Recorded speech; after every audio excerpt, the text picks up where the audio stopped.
Hello friends, അപ്പോൾ ഇന്ന് വന്നിട്ടുള്ളതൊരു spicy chicken റോസ്റ്റിൻ്റെ recipe ആയിട്ടാണ്.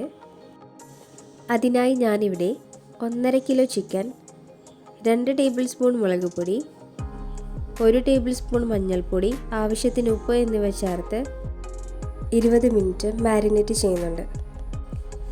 ആദ്യം ചിക്കൻ ഫ്രൈ ചെയ്തതിന് ശേഷമാണ് അതിലേക്കുള്ള ഗ്രേവി തയ്യാറാക്കിയെടുക്കുന്നത്. ഞാനിവിടെ കോക്കനട്ട് ഓയിലാണ് ഇതിനായി യൂസ് ചെയ്യുന്നത്. എണ്ണ ചൂടായി കഴിഞ്ഞാൽ മാരിനേറ്റ് ചെയ്ത ചിക്കൻ ഇട്ട് കൊടുക്കാം.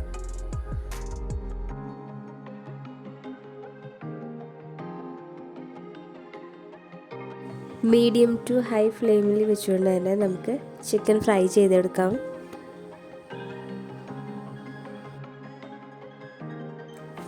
രണ്ട് സൈഡും അത്യാവശ്യം ഫ്രൈ ആയി കഴിഞ്ഞാൽ വറുത്ത് കോരി മാറ്റാം. ചിക്കൻ വറുത്ത സെയിം എണ്ണയിൽ തന്നെ നമുക്ക് മസാല റെഡിയാക്കാം. അതിനായി അതിലേക്ക് 6 സവാള അരിഞ്ഞതിട്ട് കൊടുക്കാം. നന്നായി വഴറ്റി അതിൻ്റെ കളർ നല്ല രീതിയിൽ മാറിക്കഴിഞ്ഞാൽ മാത്രമേ ബാക്കിയുള്ള ഇൻഗ്രീഡിയൻസ് ചേർക്കുന്നുള്ളൂ.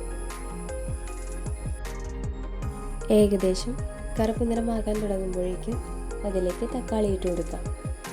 2 പഴുത്ത തക്കാളിയാണ് ഞാൻ ഇതിലേക്ക് ഇട്ട് കൊടുക്കുന്നത്. തക്കാളിയുടെ പച്ചപ്പൊന്ന് വിട്ടതിന് ശേഷം അതിലേക്ക് പച്ചമുളക്, ഇഞ്ചി വെളുത്തുള്ളി പേസ്റ്റ്, കറിവേപ്പില എന്നിവ ചേർത്ത് കൊടുത്ത് ഒരു 20 സെക്കൻഡ് വഴറ്റിയെടുക്കാം.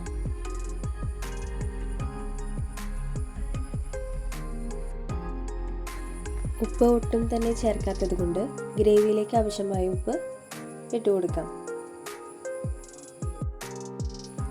2 സെക്കൻഡ് നന്നായി വഴറ്റിയതിന് ശേഷം അതിലേക്ക് പൊടികൾ ചേർത്ത് കൊടുക്കാം.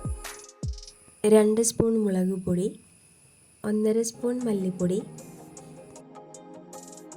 1 ടേബിൾ സ്പൂൺ മഞ്ഞൾപ്പൊടി, ഗരം മസാല, 1/2 ടേബിൾ സ്പൂൺ കുരുമുളക് പൊടി ചേർത്ത് നന്നായി യോജിപ്പിച്ചെടുക്കാം.